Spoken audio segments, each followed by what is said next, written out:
Good afternoon, everybody, and welcome to St Margaret's. And welcome to this, the first of 3 seminars on climate in crisis, what can be done. It is on. Maybe Harry can turn it on. And welcome to those of you who are joining us via Zoom as well.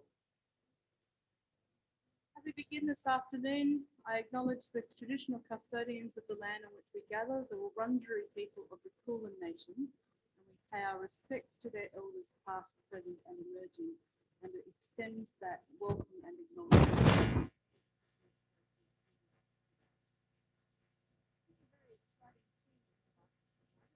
Working towards this day for a good couple of years, discerning and praying into this space. And our concern comes from the very beginning, where at the beginning of Genesis, where it says, "In the beginning God created the heavens and the earth, and God saw that all is good." And we firmly believe in our need to be caring for the creation and to be working in partnership and stewardship of those natural resources of the world. So this also comes from an acknowledgement that in the last couple of years, we've seen some major things happen in our country: the floods, the droughts, the bushfires, and all of this has brought very strongly into our awareness the crisis that faces our climate and our planet. So this is the question of what can we do about it? And we of course are approaching that here at St Margaret's through the perspective of our faith, which is why at the beginning of this series, we ask the question, what grounds us? How does our faith ground us in our working for justice for our natural environment? And we're very glad to welcome this afternoon our 3 speakers, and we have extreme gratitude to all 3 of you for your willingness to share with us today and for the preparation that you've put into your presentations. We're hearing from Sister Anne Boyd, Professor Mike Clarke and Rev'd Alex Sangster. And just to introduce, we'll start off, actually Sister Anne is going to speak first, Harry. We might skip to her slide. Sister Anne is the head of the Brigidine order. She's a Brigidine sister with many years of experience in Catholic education at primary, secondary and tertiary levels. And for 15 years, from 2002 to 2017, she was the coordinator of the Earth Song project, which explores ways of adult learning in the light of the story of the evolution of the universe and our planet Earth. And she's currently a member of the international leadership group of the Brigidine Sisters, and in addition responds to invitations to offer workshops and seminars through the Earthspirit project. We're very glad to have you with us today, Sister Anne. If you'd like, I'll hand over to you and we will be in your very capable hands.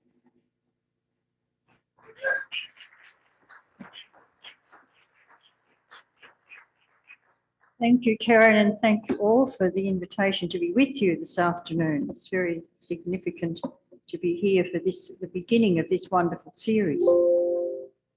And as I begin, I would also like to endorse that we are on the traditional lands of the Wurundjeri people. And given our theme, it is very important that we open our hearts to the spirits of the first peoples of this land who knew how to live on it so lightly. And we might invoke the spirit of their ancestors and their current members to be with us in this project of learning how to tread lightly upon our earth and live within the limits of our planet. The title, Faith and Environment. Faith emerges, as you well know, out of cultures. That we have to say next for Harry to move on. So next, please, Harry. Yeah. And across our planet, there are so many diverse cultures, each of which gives rise to a set of beliefs. And out of these come many different faith traditions and many different religions. Thanks, Harry. And I come to you today speaking through the lens of Christianity, but with an additional lens of Catholicity. And, but I do have to say that I have read many works of notable English Anglican scholars who are working in this field. Michael Northott, John Polkinghorne, whose books I've read very, very interestingly, and I have learned a lot from him. And Celia Drummond, who was an Anglican, a Catholic, but anyhow, I'm sure her Anglican roots are still very valuable in all of this. So when we come out of the Christian lens, looking at faith and the environment, we are coming out of a tradition of the Hebrew understanding of the creation of the world. Thanks, Harry. The next slide. And as we know, this image here depicts the way the ancient Hebrews understood creation.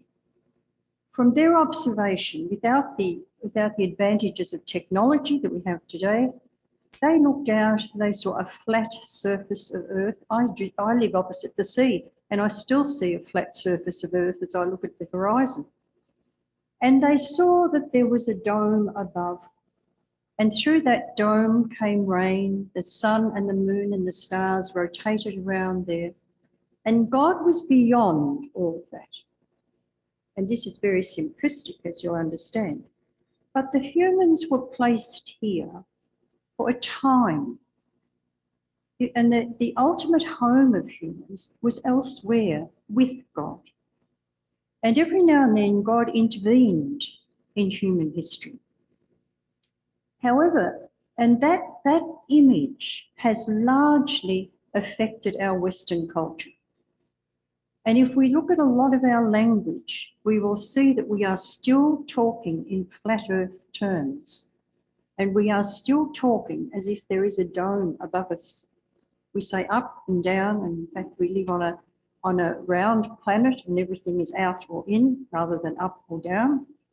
So you might just every now and then reflect, particularly in Catholic liturgies, I think yours might be more advanced, but in Catholic liturgies, we are still using a language that belongs to that cosmology, to that perspective of the world. At the same time, thanks Harry, at the same time as the Hebrews embraced this cosmology, this understanding of how everything was, the Greeks. But then we move on to the 1600s and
back into our study of theology.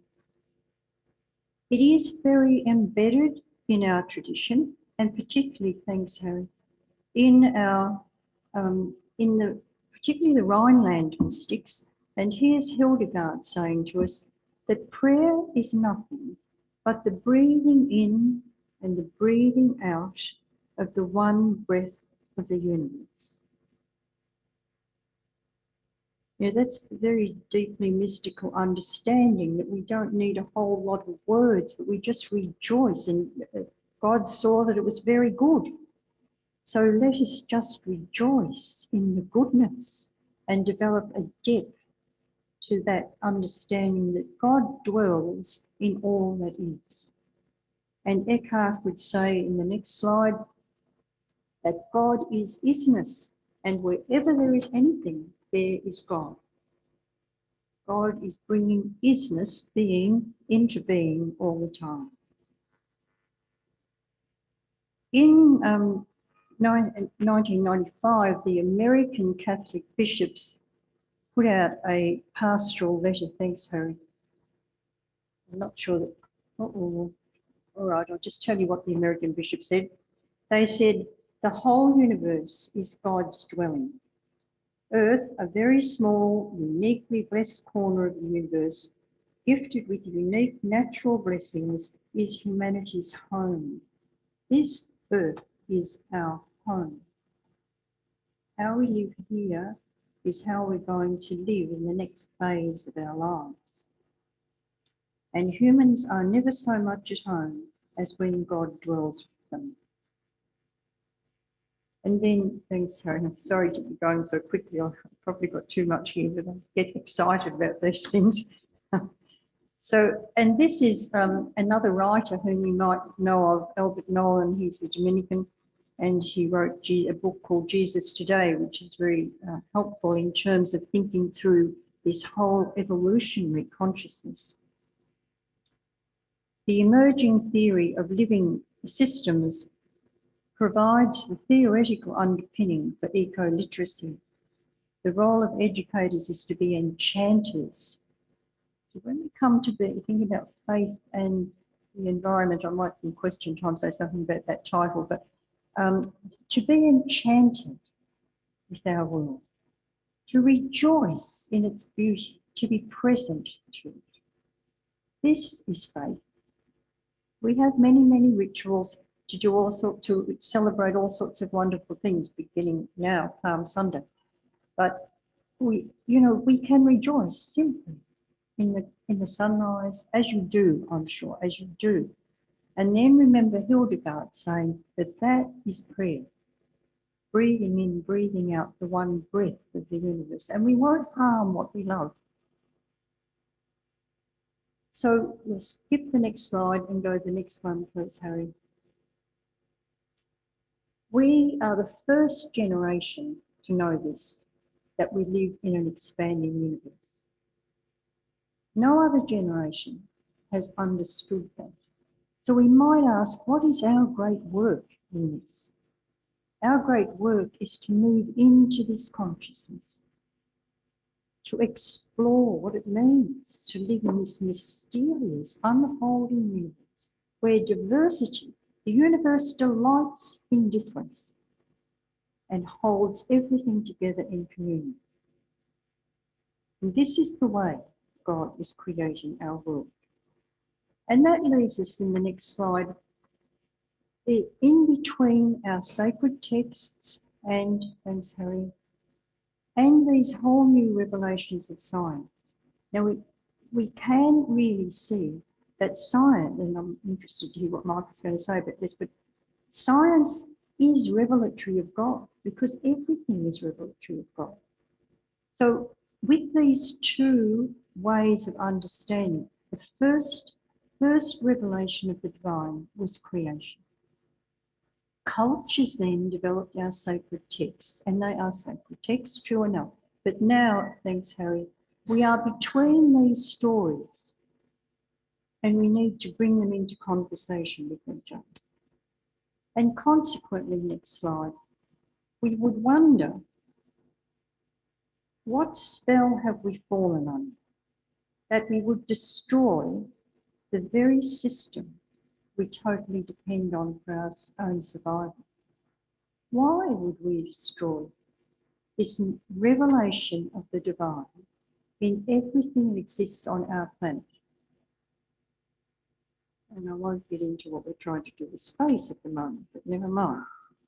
So the crisis, next slide, the crisis of sustainability is basically a spiritual crisis, a crisis of dislocation, understanding that we are not rooted in this home of ours. We are focusing on somewhere else, but this is the only place where we can be. This is the place of our encounter with the divine. And so we might see, next slide, the whole world as a sacrament, an outward sign of an inner reality, the divine indwelling in the whole of our planet and the whole of the universe for that matter. Next slide, Harry, and then we go on to the next one. In 2015, just before the Paris Climate Conference, Pope Francis issued a letter to all human beings, not just to Catholics, even though he's Catholic. And he has a chapter in it called Integral Ecology, where he is at pains to tell us that everything is interconnected. And we'll skip through all of these slides because I'm running out of time, Harry. But if you like, might be good one day, or I could leave you this PowerPoint and you can go through that. But there's some very profound statements in here about everything being interconnected. We have made a mistake about our own selves and our own role in this planet. Instead of understanding our dependency on everything that is, we're sitting here breathing fresh air through no fault of our own. If it was polluted, it could be through our own fault. We're sitting here, living beings, because out there, trees are absorbing carbon dioxide and producing a mix of gases that enable us to be healthy human beings. Keep going, Harry, thank you. Keep going. Yeah, the next one.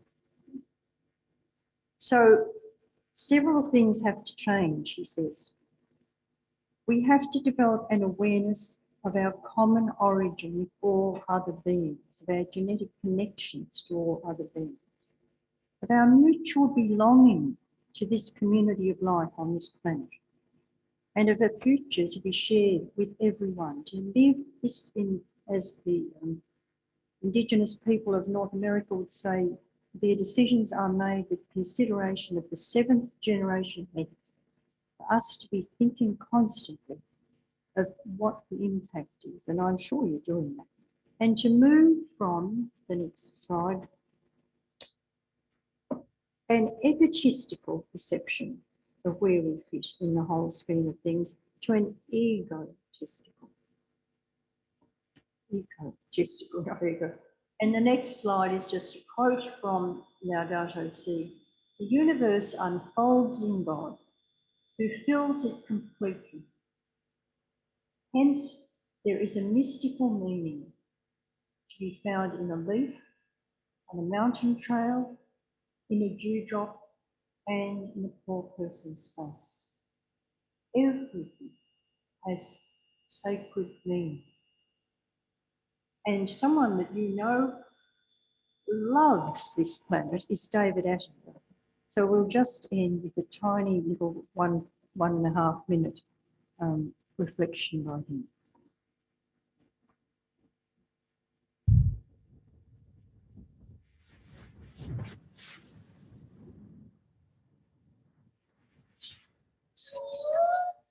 I see trees of green, red roses too. I see them bloom for me and you. And I think to myself, what a wonderful world.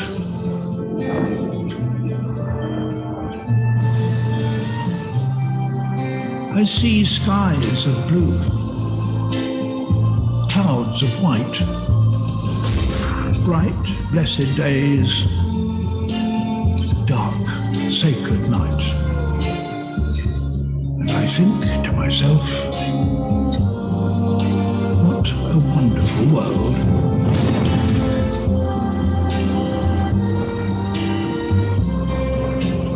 The colours of a rainbow, so pretty in the sky, are also on the faces of people going by. I see friends shaking hands, saying, "How do you do?" They're really saying, "I love you." I hear babies cry. I watch them grow. They'll learn much more than I'll ever know. And I think to myself, what a wonderful world. Quite simply wonderful.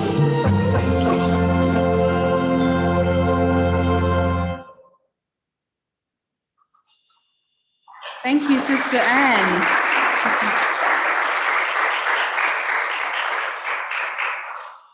Thank you for that fantastic overview of the development of faith, and I can see your passion coming through, and both for asking the questions about why we do this to ourselves, and also that inspiration to see the presence of the divine in all things. So thank you for reminding us of that.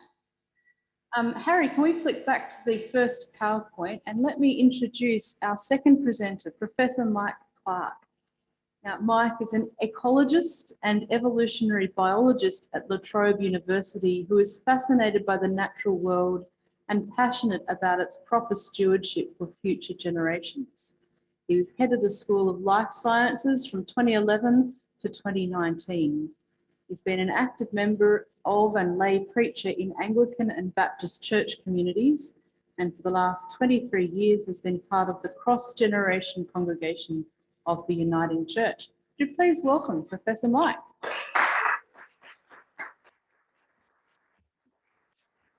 Thanks very much, Karen. I'd like to begin by acknowledging the traditional owners of this land, the Wurundjeri people of the Kulin Nation, and pay my respects to their elders past, present and emerging. If I could have the next slide, please, Karen. A little over a year ago, I participated in a global protest which was organised by school children. It was a special occasion for me, if I could have the next slide, not only because I was marching with colleagues from the university, but it was also the day after my second grandchild was born. If I could have the next slide, please. So this was deeply personal, this march for me. And I want to share with you how the collision of these personal events, my career and my faith, have led me to action. If I could have the next slide. I'm an ecologist by training, so I study how things knit together, as Anne has outlined for us.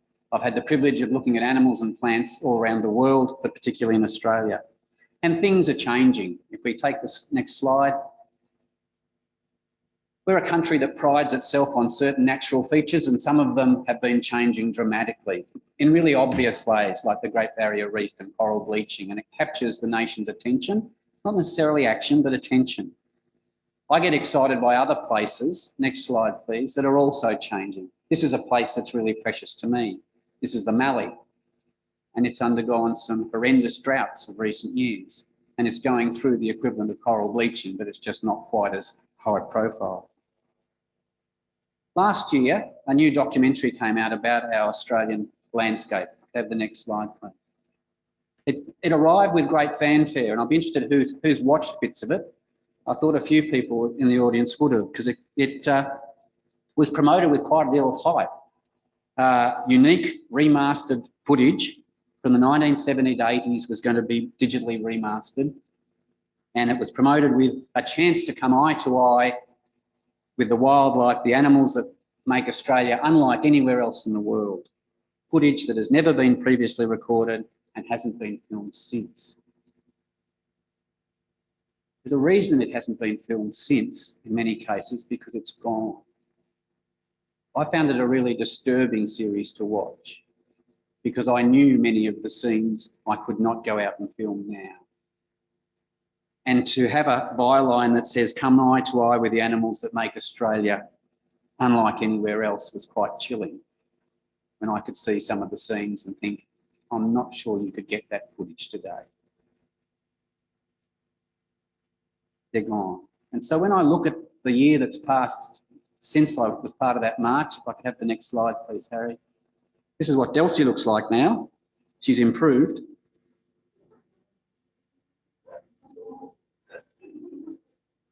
Things that I've seen in my lifetime, Delcy won't see. Go to the next slide, please. And two learned societies last year came out with a very clear statement of why that was. It's now really clear that we're changing the planet in ways over the last 5 decades that are going to be irreparable in some cases, mainly as a result of the things you know we're doing, increasing carbon dioxide and other greenhouse gases, and they predict things will change. So for me, it becomes a really deep personal matter and a deep matter of faith when I reflect on what's a faithful response to that kind of information that's so unequivocal from my scientific colleagues. If I could have the next slide, please. What's a faithful response to these kinds of predictions? Well, two people who claim to be of faith are ex-leaders on this planet. If I could have the next slide, please. Our former PM criticised climate change activists for getting religious in arguing there were links between global climate change and many of the droughts and fires that we'd been through last year. And then Donald Trump chimed in and chastised scientists as being prophets of doom, perennial prophets of doom. And instead, if we could just put our trust in a technological fix, all would be right with the world. It's interesting to think about that, these perennial prophets of doom. This is the Garneau report that way back in 2008 quoted scientists who had written in 2007 about the changes. They'd been warning us for years that catastrophes were heading our way. And they wrote, the fire seasons will start earlier and end slightly later and generally be more intense. This effect will increase over time but should be directly observable by 2020, written in 2007. Now, whatever you might say about prophets of doom, my test of a prophet is whether they're accurate or not. That's pretty darn accurate. So I'm not ready to dismiss them. And I find it, as a scientist and as a Christian, deeply disturbing when people who profess to follow Jesus reject the warnings of vast numbers of scientists. But it's not just the religious who are perplexed by the current situation. I don't know how many of you saw this in this week's Age, this cartoon by Kathy Wilcox. Ironically, some of our usually atheistic media are getting grumpy with God, whom they usually argue doesn't exist, so that's sort of strange. But anyway, I was really interested in the second panel. They're really interested in the second panel of this cartoon. They want God to break the silence and share what's bothering God about our behaviour. The implication is that God's been silent or left us in the dark about our responsibility of care for creation. I really regret that as Christians we haven't taken that responsibility seriously enough. If for me, God has not been silent on this, it's been obvious from the beginning. Perhaps we've just missed it at times. So for me, there are 4 things that stand out from my Christian faith that say I should be caring for creation. If I could have the next slide. So if you like, a Christian rationale for action. First, it has always been clear in Scripture and in the Christian Scriptures that we do not own the earth. It does not belong to us. We are just really fortunate tenants. We're not owner-occupiers. In Psalm 24, it reads, the earth is the Lord's and the fullness thereof. In God reminds Moses, the land shall not be sold in perpetuity, for the land is mine. We don't seem to have behaved like that. We seem to have thought we are landlords. The second key point for me is God has given us the responsibility to care for this earth from the beginning. Of all species, it seems, we have a particular responsibility to care from the beginning, to till the garden and care for it. So for me, caring for the environment is not an optional elective that we could argue about and say, well, does that fit within the Christian realm of what we should be doing on the planet? It was there from the beginning. And the third very basic reading of Scripture is not, even if you're a person who doesn't know Scripture much, you might have heard of the 10 Commandments, and one of them says, you shall not steal. So for me, shirking responsibility for creation, for caring for creation, for exploiting it ruthlessly, or for depriving future generations of the things we've been privileged to enjoy, is just generational theft. And there's no nicety you can put around that. It's really basic stuff. And finally, the very obvious golden rule that is shared across a wide number of faiths, doing unto others as you would have them do unto you. And in Australia, we seem to have decided that that doesn't apply to us as a nation.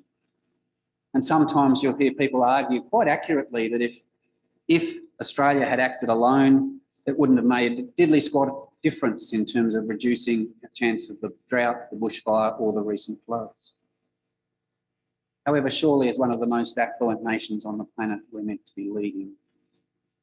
As Jesus said, to those who much has been given, much will be demanded. And I think we've been found wanting.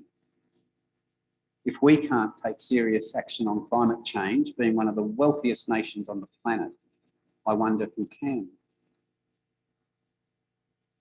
And yet we, as a nation, revert to creative accounting practices, claiming historical carbon credits, or embracing lame excuses like, well, our emissions are actually trivial by comparison with country X. To me, that's invoking the drug dealer's defence to justify things like our coal exports. If I don't sell coal to China, well, somebody else will. My mother would never have let me get away with that. That's kindergarten level morality at the first order, and she would have wrapped my knuckles if I'd tried that trick.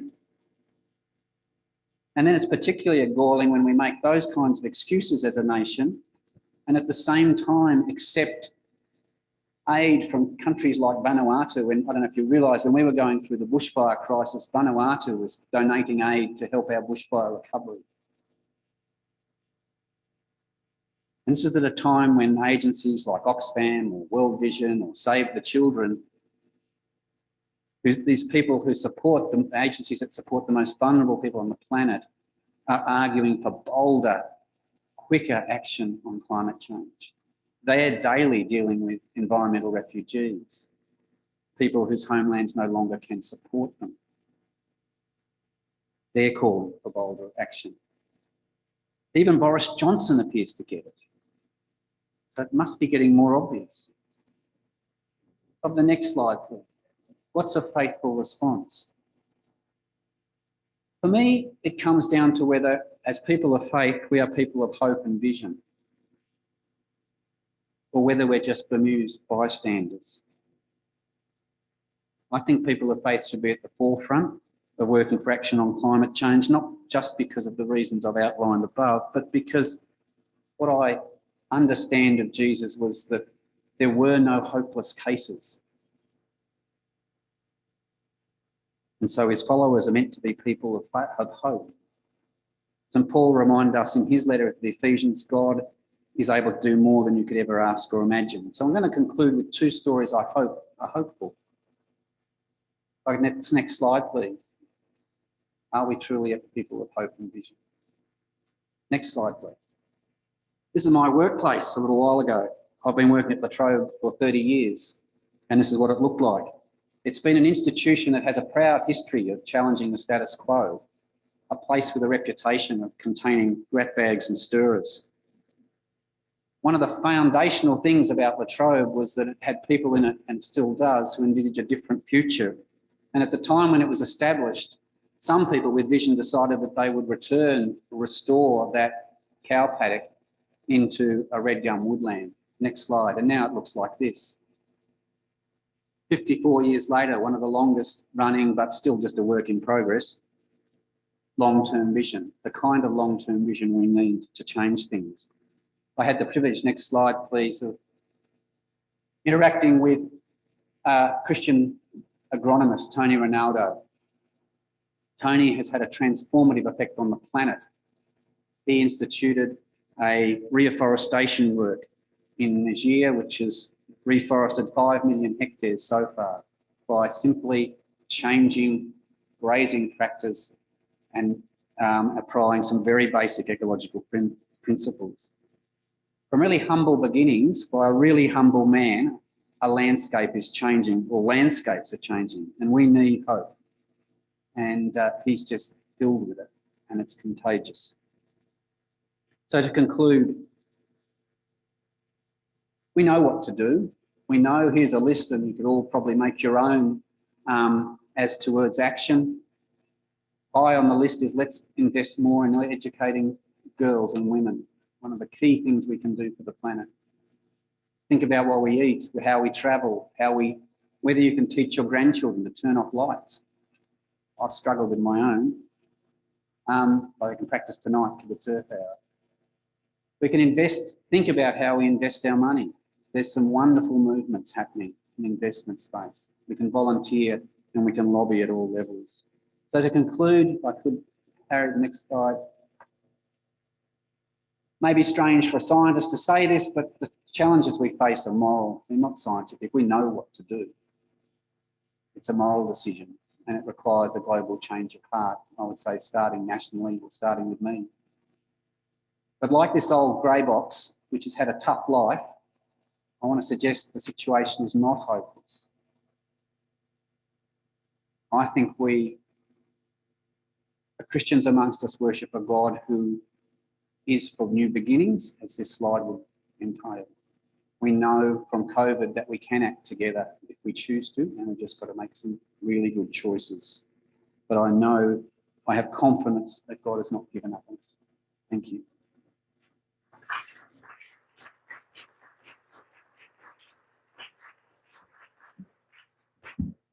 Thank you, Mike. Thank you for a presentation which certainly has stirred and touched into my own deep thinking about this. To think about stealing from future generations, that's something that very much we need to and doing unto others as you would have them do unto you. It's a very powerful inspiration for working for justice for our environment. So thank you. Let me introduce our third and final speaker for today, the Rev'd Alex Sangster. And Alexandra has been working as a minister of the Word with the Uniting Church in Australia for over 15 years. She has taught at the National Theatre, the Centre for Theology and Ministry, and Whitley College. Her teaching awakens, inspires, and challenges. Alex is passionate about creating connections with the emerging church and those who are spiritually hungry but culturally anti-institution. She's an activist for Love Makes a Way and the Australian religious response to climate change, and has been arrested while blocking the gates up at the Adani front line. So welcome, Alex.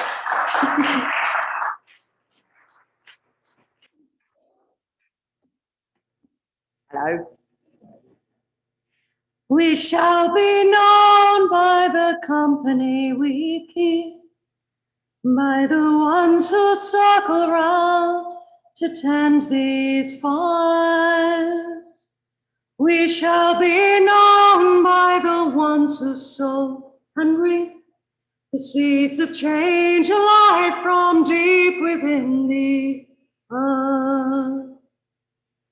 We shall be known by the company we keep, by the ones who circle round to tend these fires. We shall be known by the ones who sow and reap the seeds of change alive from deep within the earth. I acknowledge the traditional custodians of this land, I pay my respects. I recognise that this church is built on stolen land. This land was never ceded. We gather here on 60,000 years of dreaming. I'm going to ask you a question. Hands up if you've ever signed a petition. Oh, look at you. Even Anglicans, who would have thought it? Hands up if you've ever marched in a rally. Oh, yes, oh, we've done that. Hands up if you've ever been involved in an act of non-violent direct action. Thank you very much. And hands up if you've ever broken the law to stand up for what you believe in. Hey, there we go. What a surprise, Christopher, what a surprise. So a few years ago, I tumbled out of an enormous truck with a trailer and a built-in kitchen and 2 dogs and 7 other activists. We'd just been released from police custody after blocking the gate at the site where the Adani Mining Company was attempting to build a railway line to carry coal from a yet-to-be-built mine out to a port where it will be put on a ship and it will cross over the Great Barrier Reef, out into a world which does not want it, which does not need it, which cannot burn it, if we are to have any chance of reducing carbon emissions and saving the planet. We had left the base camp at 4 a.m. in the morning. We got to the side of the gate and we began to pray. We blocked the gate for 3 hours and the workers waited and the police arrived and we were warned and we were notified and we were arrested. The gates opened, the workers went back in and we began the long drive back along the broken, dirt-red, mud-caked roads. The activists who are up at the base camp living on land that is owned by an Indigenous man and his Maori wife and their 8 kids have been there for over 4 years now. Many of them are people who have dedicated their lives to holding the line in campaign after campaign, battle after battle, some lost, some won, the Franklin, Maules Creek, Jabiluka, the Pilbara, and now Adani. Battle after battle. Their skins are calloused and creased with the sun and the dirt. They sleep in swags, they make decisions by consensus, they gather under tents, they leap in and out of trucks to stop a drilling or to lie down in front of an earth mover. They are young and they are old and they are filled with passion, and their hearts have been broken over and over and over again, but they will not give up. They are giving their lives to stem the rising tide of despair. And the only time I saw even a flash of anger in anyone's eyes was when they spoke of the people who spoke to them and he said, there's nothing I can do. There's nothing I can do. I didn't know him, said Peter. I didn't know him. I didn't know him. And the cock crowed 3 times. There's nothing I can do. What could I possibly do? Is this something you've ever heard yourself say? Is this something that you've ever felt in your bones? Even as you sit here today, you've made this journey, you've come along, we're giving you these little inspiring speeches, and is part of you going, you know what? There's nothing I can do. Have a chat, have a quick chat, people next to you. Is this something you've ever felt inside yourself? Despair. Have a chat. Have a chat, or else I'll come next to you and talk to you. Go, go, go.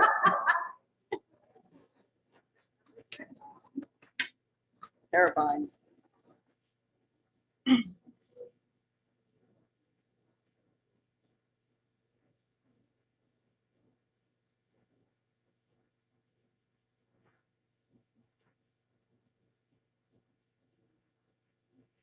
We shall be known by the company we keep, by the ones who circle round to tend these eyes. We shall be known by the ones who sow and reap the seeds of change alive from deep within the earth. It is time now. It is time now that we thrive. It is time to leave our way into the world. It is time now. What a time to be alive. this great turning, we shall learn to live in love.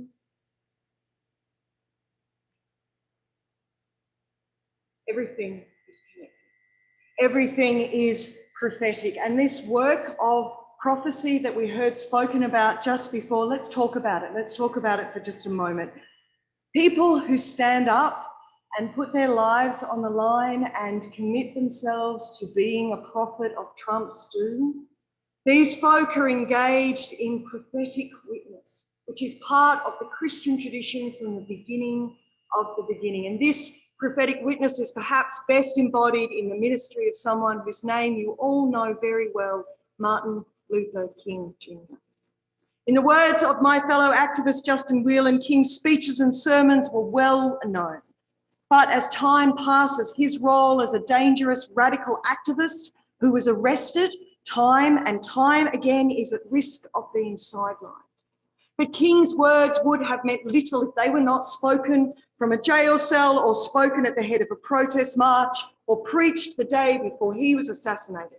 And it was his actions, along with those of tens of thousands of others on the front lines of protest, facing down water cannons and dogs, that dramatised the injustice and forced change.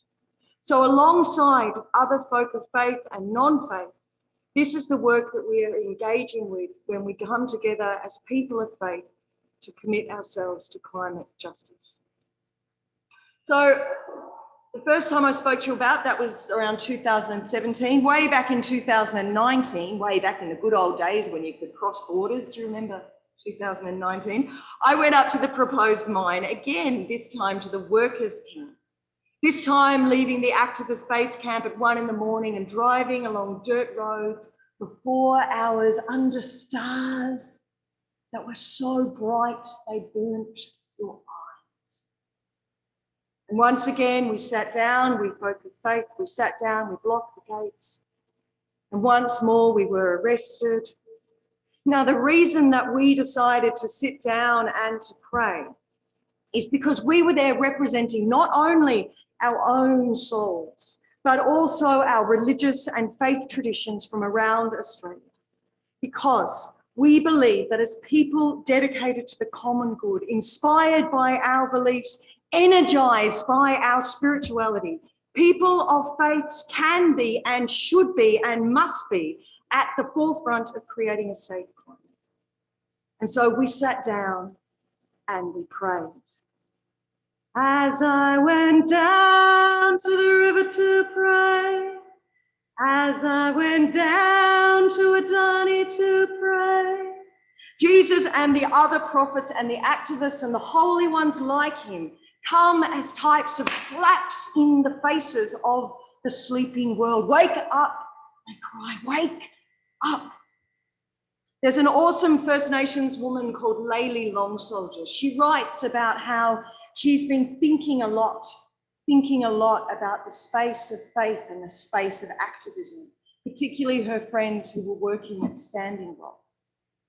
How they have insisted on prayer as being the primary tool for resistance. Let me say that again.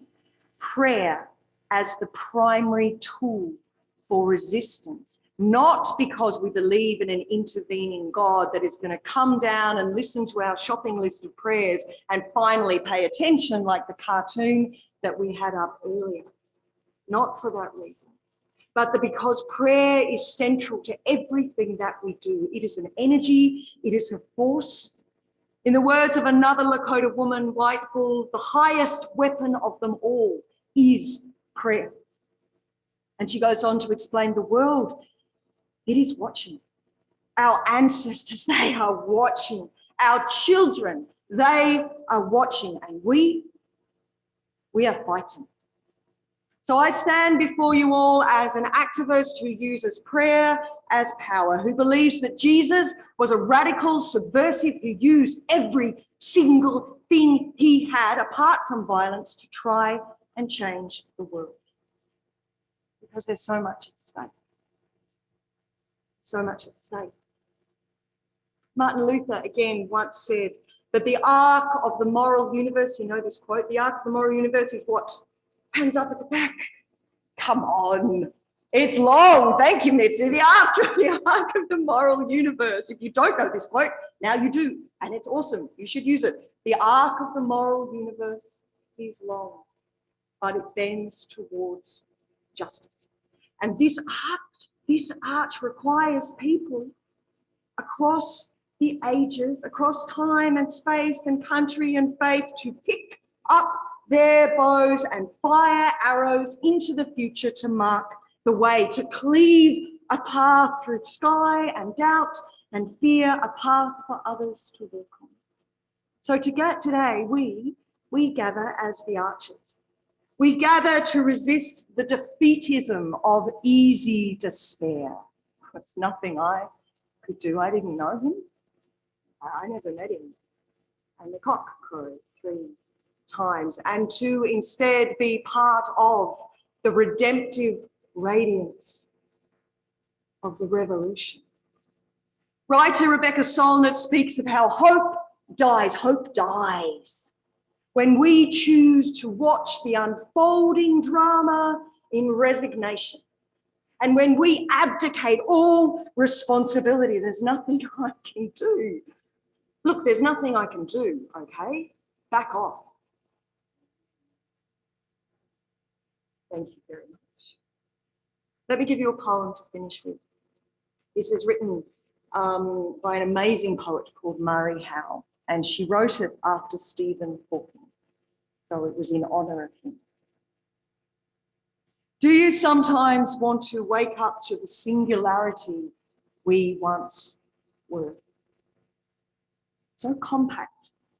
Nobody needed a bed or food or money. Nobody was hiding in the school bathroom or home alone. Nobody was pulling open the drawer where the pills are kept, because every atom belonging to me as good belongs to you. Do you remember? There was no nature, no them, no tests to determine if the elephant grieves her calf or if the coral reef feels pain. Trashed oceans don't speak English or French or Farsi. Would that we could wake up to what we were when we were ocean. And before that, to when sky was earth and animal was energy and rock was liquid and stars were earth and space was not at all nothing. Before we came to believe that we humans were so important. Before this awful loneliness. Can molecules recall it, what once was before anything happened? No I, no we, no one, no was, no verb, no now, no, only a tiny dot brimming with isness,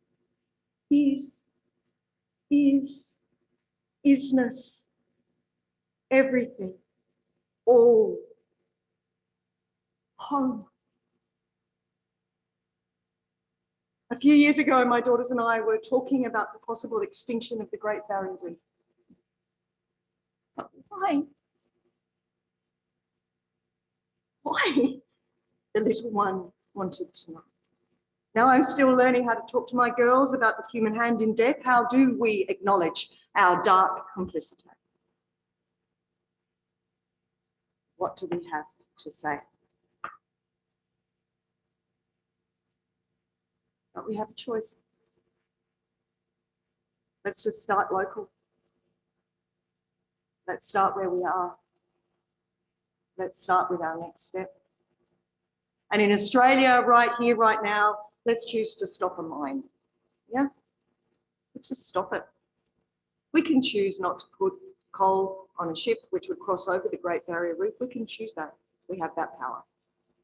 The children of the world are watching. They're waiting. It's time to step up.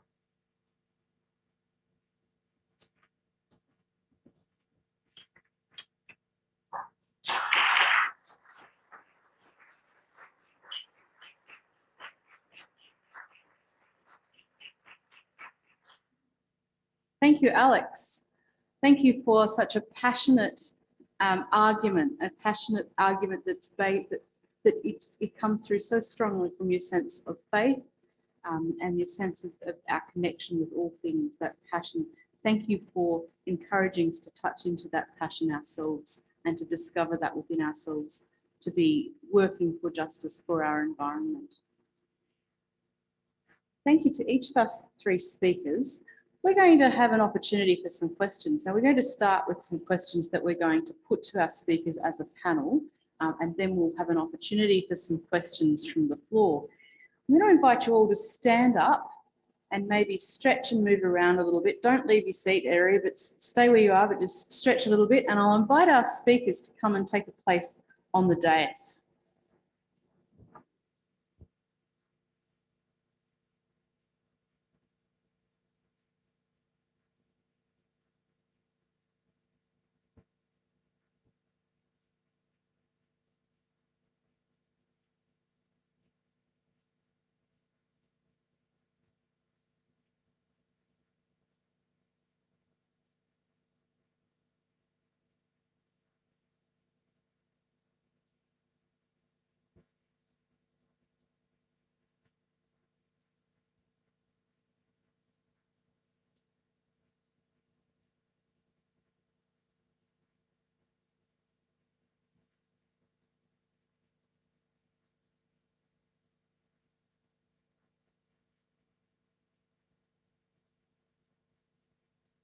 All right, everybody, if you'd like to take a seat, and we will ask our panelists the first question.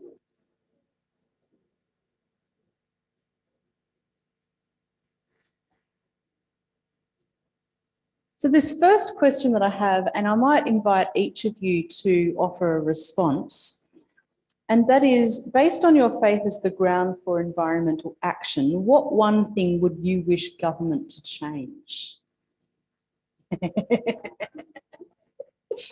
Oh, I'm funny. Are we allowed to do all these passing mics and COVID-y things? I'm just like, don't tell anybody. We're doing naughty COVID things. This priest shook my hand before and I almost had conniptions. I was like, oh, shaking hands, what fun. I have sanitized as well. Yeah, let's stop the Adani coal mine. That was very quick. Look, I think this is a very complex question. Government is made up of different human beings. We all have ways of connecting with those human beings. And I think that is one of the primary ways of relating with our local members. I'm so grateful that Alex goes and sits at the gates to Adani. Not all of us can do that. Well, I don't want to be Peter, but anyhow, not all of us can actually do that, but we can talk to people. We can draw people's attention to things. We can change government, actually. Now, whether we get a better one is another story, but I do think that making contact with our local members, creating coalitions of people around issues such as Adani or any matter for that, everything, every little bit helps, every little bit helps. But what is one thing you wish the government would change? Not the people, but the government that we vote in. I just wish the government stopped denying. That's all.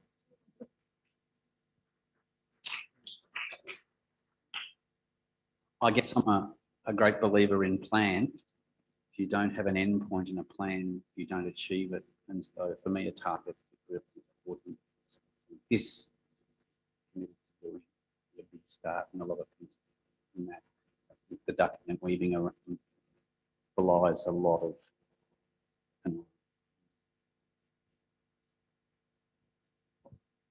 Thank you. I'm going to jump into a slightly different angle.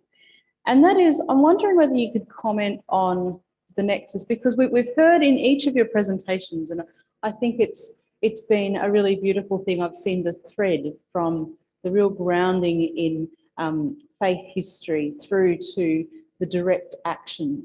and everything in between. And I'm thinking, because we are all connected to every atom that is, I'm wondering about the effects on mental health and mental well-being. I wonder whether you might comment on the nexus between faith, our care for the environment, and our mental health and well-being.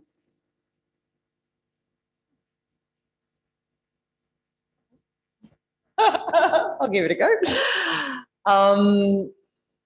So I lift up my eyes with fools, from where does my help come? I think every single person in this room knows that in times of crisis or distress or fear or anxiety, to go outside and to breathe and to connect into earth helps you to recharge and to feel like you're part of a bigger story. Would that be true? Yep. So I have to tell you this. Does anyone listen to the 7 a.m. podcast? Yes. Did you hear the one about the floods just recently? So I'm very brave about lots of things, but not about spiders. If like a spider came across the floor now, I would literally squeal and run and I would leave you all. So in the 7 a.m. podcast just the other day, they were talking about the floods that have just recently hit. And a woman was being interviewed who has horses, and she had to rescue all her horses. She was up to her neck in water and neighbours were coming, and they had 18 horses. All of that, I'm not scared of any of that. I'll leap into the water to protect the horses. But the water was filled, she said, with thousands. And she said, I'm not joking, I'm not exaggerating, thousands of spiders. Thousands. And all the spiders had their little sacs in their mouths, their little egg sacs, because they're trying to save their babies. And the spiders are swimming and the snakes are swimming and the people are swimming and the horses are swimming. And they actually, she said, we just got covered in spider bites. We just got out of the water and we're just covered in spider bites from these panicky spiders. Now that's a strange link to make between mental health. But I just heard that story on the way here and I was like, well, we have to stop climate change because I'm not going into water filled with spiders. That's just not, I'm not doing that. I'm not going there. I think that we know from our own lived experience that connection to creation is the thing that recharges our souls and keeps us connected. And we also know in places where there is no living nature, that it's, you know, concrete jungles, that statistics on depression and suicide and despair are sky high.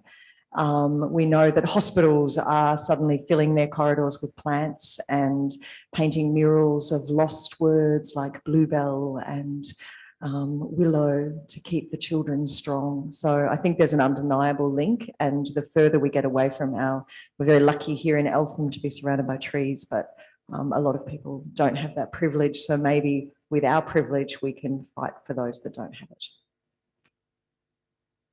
Well, we can't have healthy humans on a sick planet. And I think to the extent that we work for healthy ecosystems, that we keep all life alive to the extent that we can, whatever about the spiders, I'm not sure about them. But anyhow, but, you know, I don't know, I suspect, similar to what Alex just said, that if I'm trying to work something out and I can't do it and I'm feeling terribly stressed, and I go out into my garden and I pot around and I do whatever I do, the garden cares for me. The plants care for me. I see a new little pumpkin coming, and that pumpkin gives me energy. So this is part of the intrinsic connection. It's not humans here, other there. There's just the relationship with the more than human has its impact on our own well-being. I guess I'd come back to the need for hope in my bit of much climate change conversation resulting in paralysis. I think if we're active in this area and we're not offering hope, then we may be making the problem mental health quite more severe. So for me, what works is actually doing something, makes me feel better, I will do my bit, and I will feel I was doing something. So eating paralysis. And it's worth, if you have listened to the rest of that David Attenborough's witness statement, of structures that conventionally with stories of hope. If we're going to change things, we're not going to do it by scaring the living daylights out of people. The planet's adequately doing that for us. It's the what do we do next, and the hope part for mental health for me. Are we people of hope?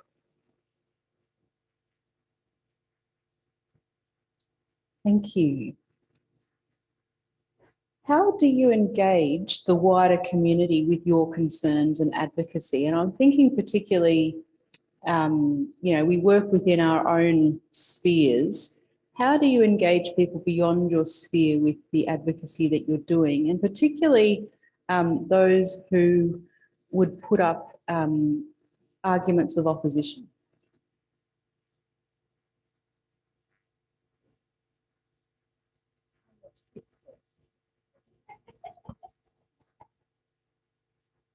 I once spent a lot of time trying to work out what to do with climate deniers. And I was totally a failure. Totally. I read all sorts of theories, tried all sorts of things. So I don't know. But I have a huge belief in education. And I think education to me is about drawing the truth out of each other, exchanging our own truths.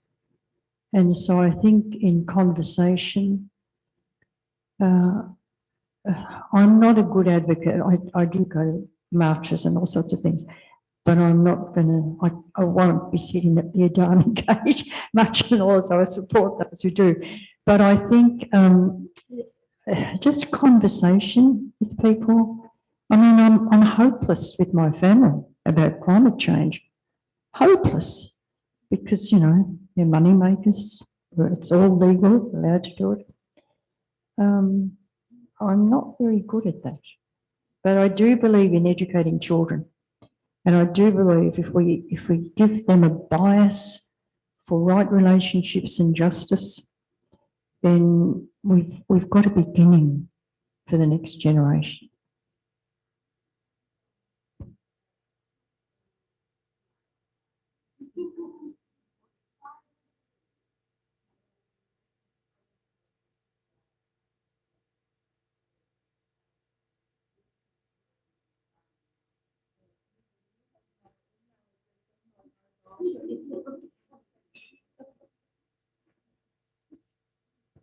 In connecting with people, I was impressed by Tony Renato's approach. He is going into all sorts of cultures and all sorts of countries with all sorts of backgrounds. And he said the common factor in his group, love children. And that's the starting point for him. Work on the assumption that people love their children, and then the conversation from that. And I thought that was a very simple starting point. What have you got in mind for children?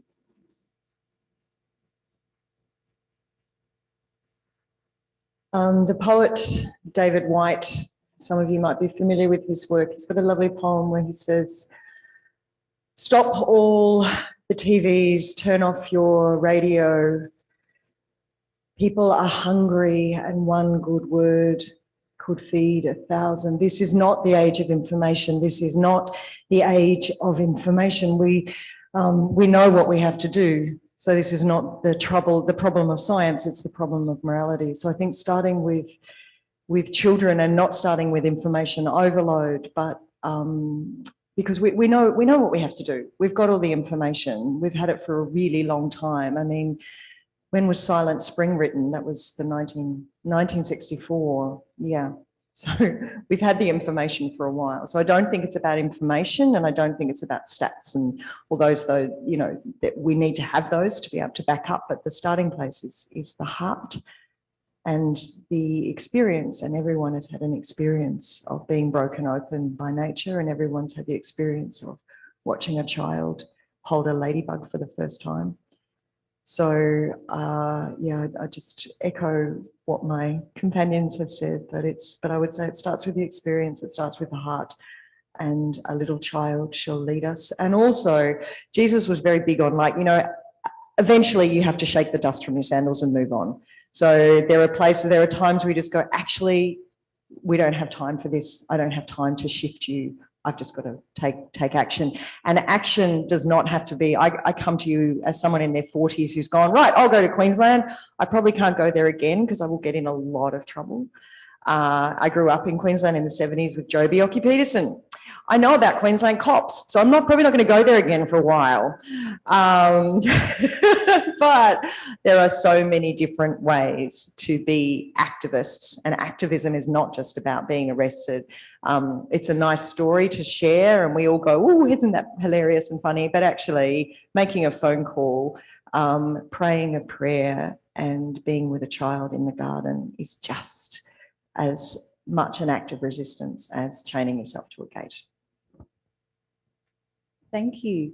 I wonder whether we might move to some questions from the floor. So the way we're going to do this is if you raise your hand, and Mitzi will bring the microphone to you, and you will need to speak into the microphone because one of the principles of live streaming is that what is not mic'd is not heard. And you can ask the question of one of the panelists or all three of them. Thank you. Mike, you're for, I can't remember what you call them, but I've made note of them. But they to me resonate completely because there's still the argument, and it's probably correct, that there's not a lot that Australia can do per se, which is going to alter the whole thing.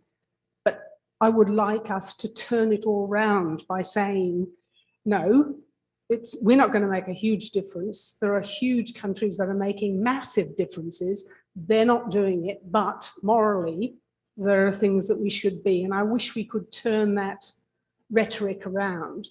The other thing I'm interested in, and none of you have mentioned the fact that we've got too many people in the world. Did any of you want to comment on that?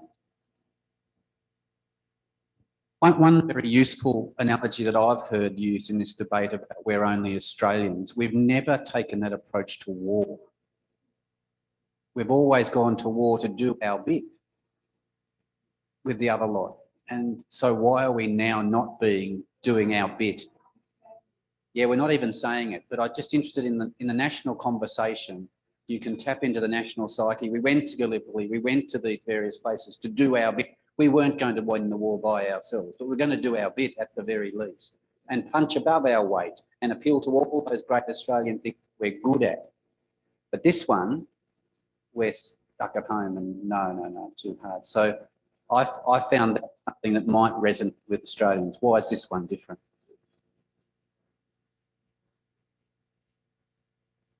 What about the second part of Sally's question about overpopulation? Should we give it to our Catholic sister friend? Yes. Joke there, Michael mentioned somewhere in his talk about the education of women and girls.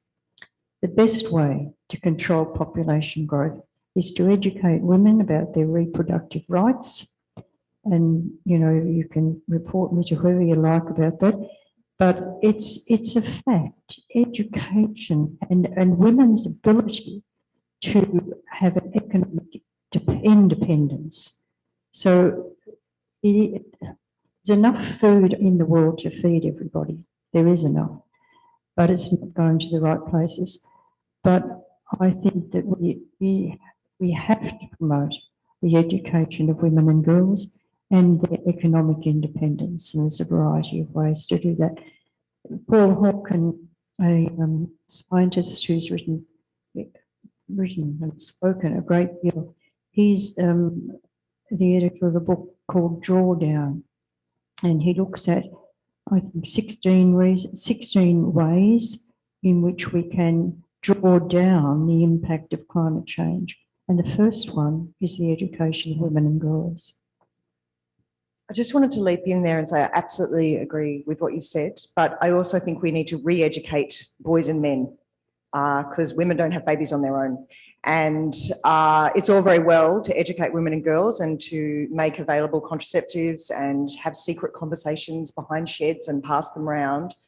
But if men don't step up and stop using their physical strength to get what they want, and educating boys that they can do the same, then it doesn't matter how much contraception is available. So I just think we put a lot of emphasis on educating women and girls.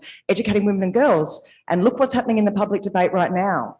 Women and girls know how not to, know about not getting raped, but education's not going to stop that if the boys and the men don't take part in that conversation. Thank you. And as you were speaking, Alex, and as you were speaking to Anne, I was thinking there's a maxim, and I'm coming from a feminist point of view, which is that where women flourish, all flourish. And there's an intrinsic connection between the flourishing of women and the flourishing of the earth, and the flourishing of all people. So yes, and this speaks very much into the current debates around the justice for women. Any more questions?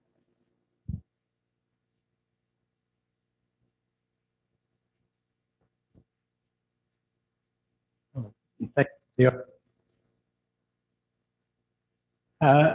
think I know the answer to this question before I ask it, because I think Ellie's already answered it. But I'm just wondering what the distinctive Christian contribution to the climate crisis debate is.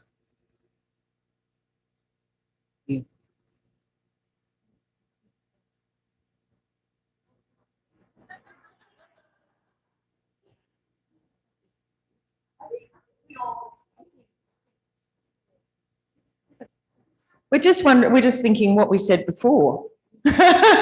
What would you say, my friend? Oh, we need a microphone to this man. Quick, give him a microphone.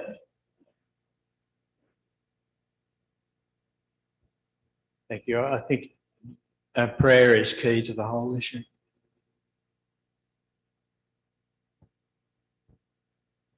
Any further comment on that?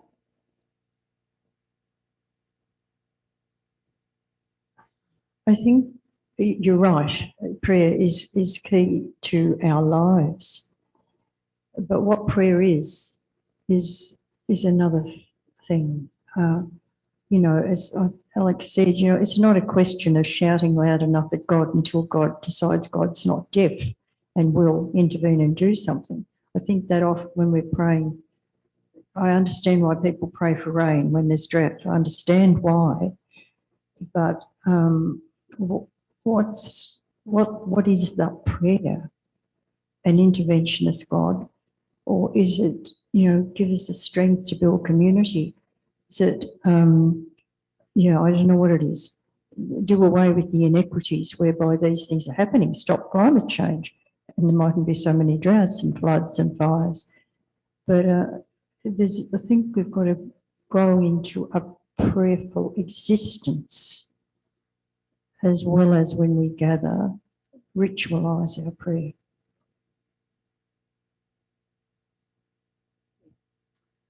Another question over here. Oh, and the two questions. We've got one over here. Lynn will come to you next. Thank you. Thank you very much. Fantastic. Stimulating. Be a little bit political, but our leaders over the last 7 years have I think all of them been professed Christians. If they won't listen to science and they won't listen to people of faith, how do we connect with them to get action? Thank you. That's a profound question. Thoughts? So a couple of weeks ago, I don't know if St Margaret's was involved in the call for action. So there was for those who didn't know, there was a call for action globally, people of faith on the 11th of the 11th at 11 o'clock, not the 11th, 11th of March at 11 a.m. Rang the bells, prayers were said, songs were sung, the shofar, the Jewish call was the rams, the horn was run, all different religious traditions from around the world. There were people in India and Africa and America, everywhere. It was amazing. There were about 450 actions in Australia alone. And we had a little action at my tiny little church. We had a climate choir, and we had our local member call and say, Jed Kearney, who's amazing actually, and she called and said, can I come? And we said, yes, we'd love you to come. And she came, and I invited her to say a few words, and she spoke off the cuff and said, this gives me hope to be here, and it gives me a platform to take into the conversations in the corridors of power and a story to tell that I was here and you were singing and that this matters. So absolutely, we have professed Christians in power. Hitler was a Christian. The South African apartheid regime was run by Christians. How people use that word and what that means in particular contexts is highly contextual. And so I think we can only do what we can do, which is continue to, and actually, to be honest, picking up your phone, ringing your local member and asking if you can go in and have a cup of tea with them to talk about this. It actually makes a difference, because the more people that ring and have that cup of tea. So in terms of impacting on politics, we need acts of prophetic witness. We need embodied kind of acts of protest, and which is almost the theatre of protest in a way, meeting the theatre of politics. And we can call it what it is, but we need to dramatise the reality of what is going on, which is what groups like XR do. All of those things make a difference. And we know, who's that wonderful anthropologist, Margaret, what's her name? Margaret Mead, thank you. Look at me, ignorant person. Never forget that a small group of people can change the world. In fact, it's the only thing that ever has.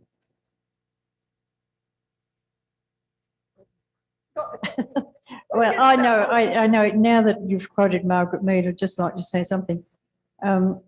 One mosquito can't hurt a rhinoceros, but 1,000 mosquitoes can make a rhinoceros turn around. Take that, 1,000 spiders in the flood. I'm impressed in how zoological tonight has been. Outstanding. I think it's a really tough question, and I don't have a good answer. But I have found when I've raised my voice, that's encouraged other people. So I got very grumpy when Tony Abbott said things in the media about that scientists shouldn't be so religious. And so I wrote an article for the FBC. And what most encouraged me from that was the number of colleagues at the university who wrote to me then and said they found that encouraging, because the silence in response to that was deafening otherwise. And so I think we need to encourage one another so that more people speak up and more do with local members. So I was encouraged by that, and not to just say, oh goodness, and roll my eyes again. Also, I just want to say, never apologise for being political. Okay, it's like there's absolutely no reason to apologise for that. We're not going to apologise for being theological, and everything is connected and held in the same story. We have to be political. And we also have to recognise that there are alternatives to the mainstream parties. You all have choice. Thank you. I think we've got time for one more question from Lynn. Mike, I have one specifically for you, and that is on the biological. And as a person I have that background in biology, but I work now in my own space in permaculture. And one of the things I've really noticed, sometimes I will do something in my own space, just one thing, sometimes it's intentional, sometimes it's accidental, and the huge whole environment shift. And I feel very hopeful when that happens on a larger scale. This thing we should be talking about, really. I think we can draw enormous encouragement from the extraordinary synergy and interconnectedness of nature and its adaptability. What worries me is when that gets taken to by some politicians into mitigation or resilience, and they say, don't you worry, the world will bounce back, it always has. And I'm a fire ecologist, and so that's the standard thing I get told, don't you worry, the Australian bush will bounce back from fire, it always has, it's had years of evolutionary history. And I say, yep, that's true, but we can still stuff it up if we do it badly enough. So I want to embrace what you're saying and say, yes, there's some wonderful things to celebrate in the way God has created the planet, but it shouldn't be our escape route. It's something let's celebrate, let's work with the Creator rather than against, but I just get nervous that I've seen it abused.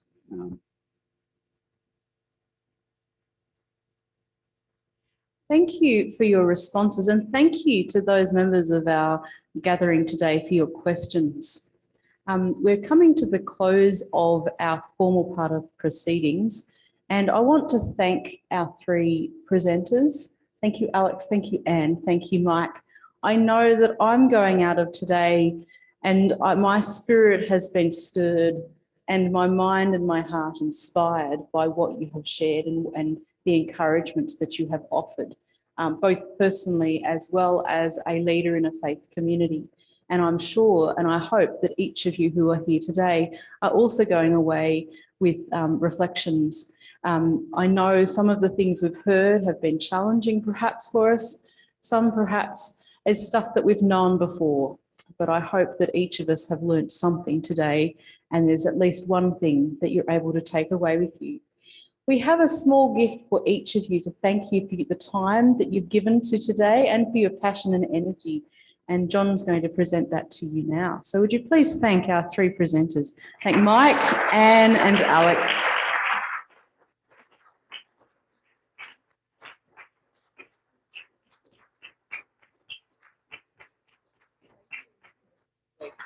Oh, it's nice.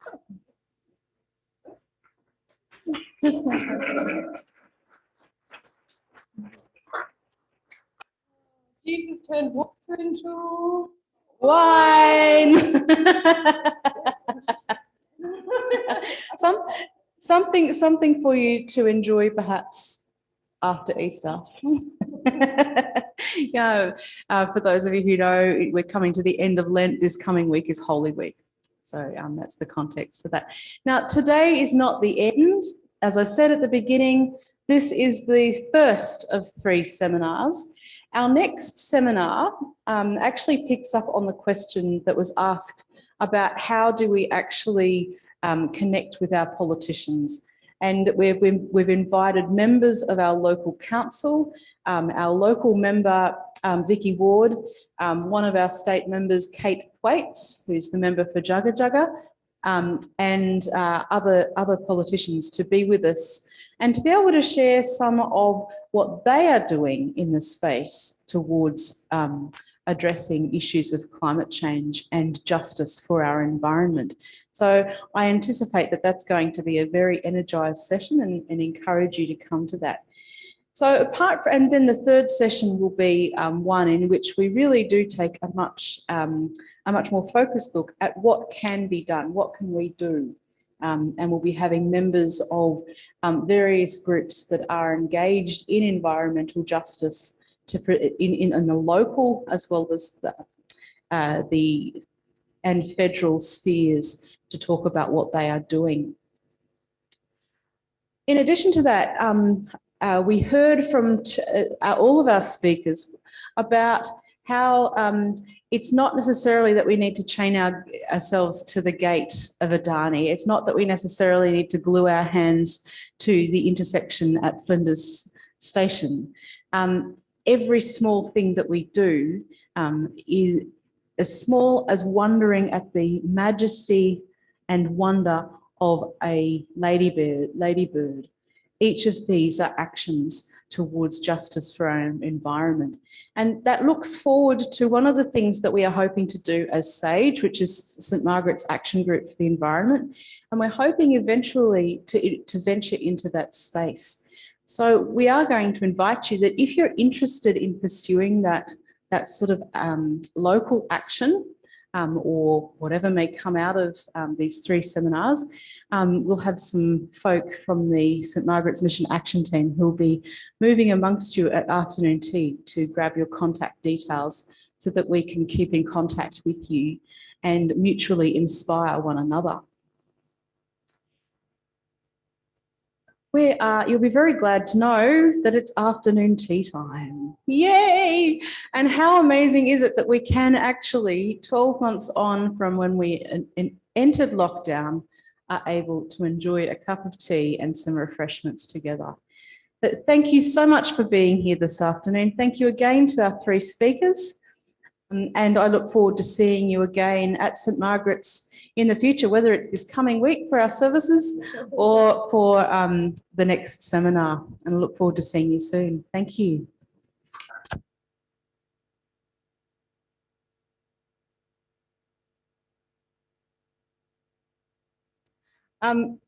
Over afternoon tea, there is an opportunity. We do have a couple of bookstores. One of them is the Eltham bookshop run by Mira. And she has brought some books that are appropriate in the to the topics that we've been talking about, and you may care to have a look at that. And also, I believe, Mike, sorry, brain's going crazy. You've also brought some ISCAST material as well to share with us. There's 2 books I've got for sale there. One is a science and Christianity book, which is a fantastic book by Chris Mulheron, especially if you've got grandchildren of the teenage variety. It's an outstanding book on Christianity and faith and science. And the other is by Eltham's own Graham Clarke, his reflection on the Bionic Ear Project. So please look at those. Also, if you're interested in ISCAST, terrible acronym, but it's basically Christians in Science, look up iscast.website. And you'll find a range of different talks and podcasts about those of us working in science and faith.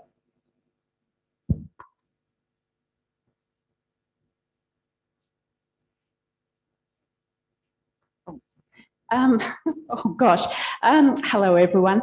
On the subject of ISCAST, we are also inviting Chris Mulherons, who's the director of ISCAST, to come and talk to us about what ISCAST is and how we can engage with the conversation that ISCAST promotes in faith communities. So stay tuned in this space is all I can say, and you're all most warmly welcome to come to Chris Mulheron's talking on ISCAST. It's on the, can't remember the date, 5th of May.